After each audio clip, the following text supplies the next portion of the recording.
Greetings, my fellow Dark Path travelers, and good fortune. My name is James Golden, and I'm the primary storyteller for the Sanguine Universe and our brand new show, Chance Time. So we're only a few months in, still within our very first year, but I thought it the perfect opportunity to tell you a little bit about who we are, what the Sanguine Universe is all about, and in what ways we might differ from traditional World of Darkness games. In that vein, Kinder jokes, right out the gate. I'll also talk about what edition of WoD we're using in the SU and why it suits our particular palette. This is Blacklist Redacted. Let's get into it.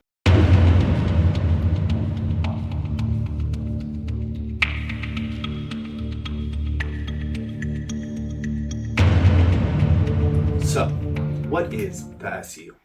Short for the Sanguine Universe, the SU is a long-standing experiment in multi-game world building, providing a connected framework and location with which to organize our chronicles around. Put simply, every single character ever created is also an NPC in the Sanguine Universe. Each storyteller in the SU assumes control of not just a chronicle, but a universe. It requires an insane amount of trust, both in me and the team and in all the players and all the storytellers, that they understand the history of the Sanguine and the interwoven stories that have gone into it thus far, and what motivates those characters, whatever they're fighting for or against, and even the hopes and dreams of that character's creators. The idea is to let all of the characters live and breathe in as many ways as possible, their plot points shining across chronicles and decades, creating unique ripples and dynamic storylines. Though a player's time in the SU can be short, the decisions they make echo across eternity. It kind of sounds like a lot, right? I mean, it can be, straight up. But the reward for such chronicle keeping is the joy of a recurring antagonist, the spark of connection between previously unrealized plot lines, and of course, seeing how Blackout is going to affect the very next chronicle. And when. Blackout! You knocked that off. So with all that said, what edition of WoD are we rocking in the Sanguine Universe? So there are a couple of different WoD games, short for World of Darkness games, to choose from. And if you don't know them all going into this, I've got the short list. Classic WoD provides a central meta plot with which to organize chronicles around. Players join a world with established history, shared NPCs, moving against large-scale forces that often threaten the sanctity of all life as we know it. If that sounds kind of familiar to you, that's because the SU inherited its fighting spirit from Classic WoD. We love you, Demon the Fallen. Know this. Classic WoD is a well-structured game, with deep lore, hidden mysteries. Many in the Dark Pack would probably consider it the most popular form of WoD. There are video games such as Vampire Bloodlines, multiple types of media, and the franchise even experienced a resurgence in the form of V5, Vampire the Masquerade 5th Edition, which updated the world meta plot to around 2018. Interestingly, though the most popular, this is not the version of WoD that we use in the SU. We acknowledge and love you, Classic WoD. Especially you, Demon. But Chronicles of Darkness, once titled New WoD, the original successor, has been feeding us essence for over a decade of games and stories. Chronicles of Darkness was built on a foundation of player creativity.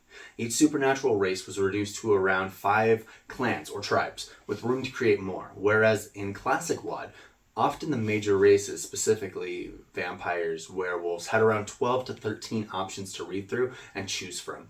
The game provided, and by game I mean Chronicles of Darkness, provided only a loose framework when building a chronicle, and constant reassurance that the story, that the mechanics, they were all merely a vessel. The story is the journey. Creation is your bailiwick.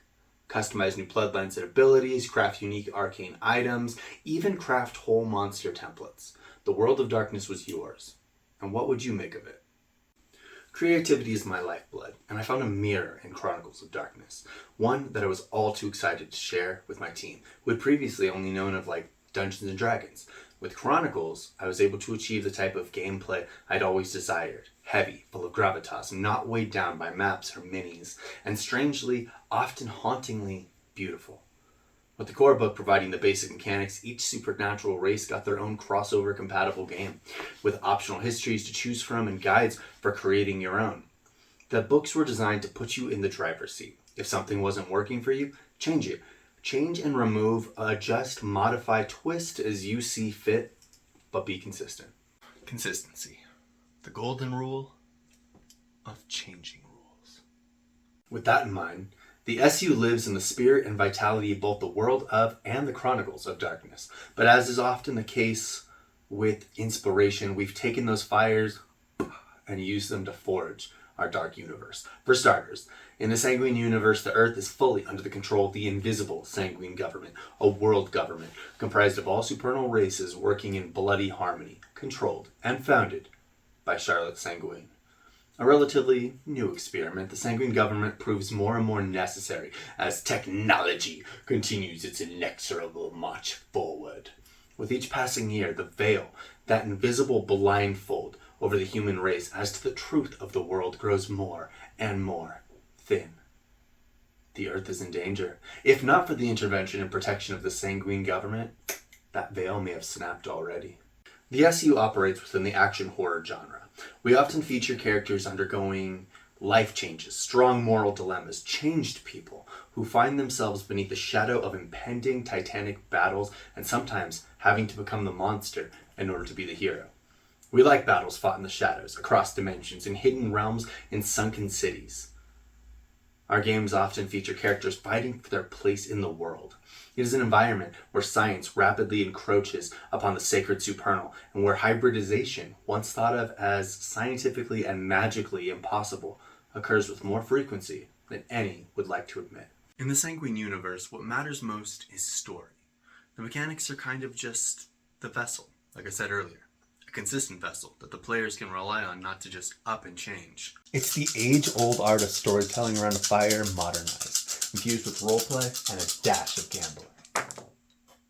In many ways, the ability to take the reins and craft the stories that my team and I wanted to tell is what drew us to WoD in the first place.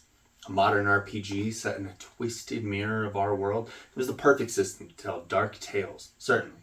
But within our first year of just owning the core WoD book, we found it can do so much more. We've used the storytelling system to explore all kinds of games. And I mean all kinds. There's been a superhero WoD, which gave rise to epic comics in the SU. Shinobi WoD, to live out some Naruto fantasies. There was a Need for Speed meets Fast and the Furious WoD, which you can kind of immediately tell what we were going for there. We've played with giant mecha in space and then came right back down to Dark Earth with vampire, werewolf, and mage. I actually have the Moros Tower tattooed on my arm. So, if you recognize that, Watchtower of the lead coin, then, yeah, we can be friends. But you can see the appeal, right? The system can do pretty much anything you can imagine. With every game we explored, tested, and played, we refined what really mattered to us in the central story surrounding the SU. It was all connected in one way or another. We just need to put our spin on it, because the books, as beautiful as they are simply tomes of inspiration. The real magic is within, waiting to be unleashed, waiting for the vessel of story. Now, it's true that Chronicles of Darkness is a bit dated. As of the making of this video, New WoD was released 10 years ago. But like good music, classics don't go out of style. There are second editions to loads of Chronicles of Darkness lines, providing additional content to explore and incorporate into our games. And some of them, like Beast, we devoured voraciously. But for the most part, we want to do our own thing in the SU. We take what might be considered liberties with what we feel fits, and what doesn't. Since I breached the topic, a great example of that actually is Beast. Beast the Primordial, for those of you who don't know. We ran that just before creating Chance Die as a way to test our chops on a game we'd never even played before. In reading it, we decided to cut out some of the families, some of the hungers that didn't suit the themes and settings that we like for the Sanguine Universe, and we ran it for about 25 badass episodes. In it, I introduced new lore and reasons for why beasts hadn't been seen in our game up until that point, and even new transformations that set our main characters right into the heart of the story and the action. All of that modification is absolutely encouraged within every Chronicles of Darkness game. Make it your own. Going back to the dated thing. So in 2024, Paradox, the owners of White Wolf and World of Darkness, decided to no longer approve new Chronicles of Darkness books, more or less ending the line in favor of return to classic WoD. With that came the revival of Vampire the Masquerade, lovingly titled V5 in the fashion of today's 5e games. H5, Hunter the Reckoning, version 5, was soon to follow, and the rest is history. As you can probably tell, classic WoD doesn't suit the SU very well. Established meta plot that we didn't design ourselves has never really been our strong suit as a role-playing team, but far be it from me to knock it. I've played Masquerade in Denver by night, and it has its thrills for sure. If you've never played WoD of any kind, I absolutely urge you to give it a try. Any of the versions. They are awesome.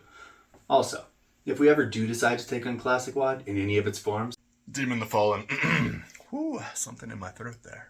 we'll be sure to run it live on Chance Die on Twitch so that you can watch the glory unfold. For now, in the foreseeable future, Chronicles of Darkness suits us perfectly.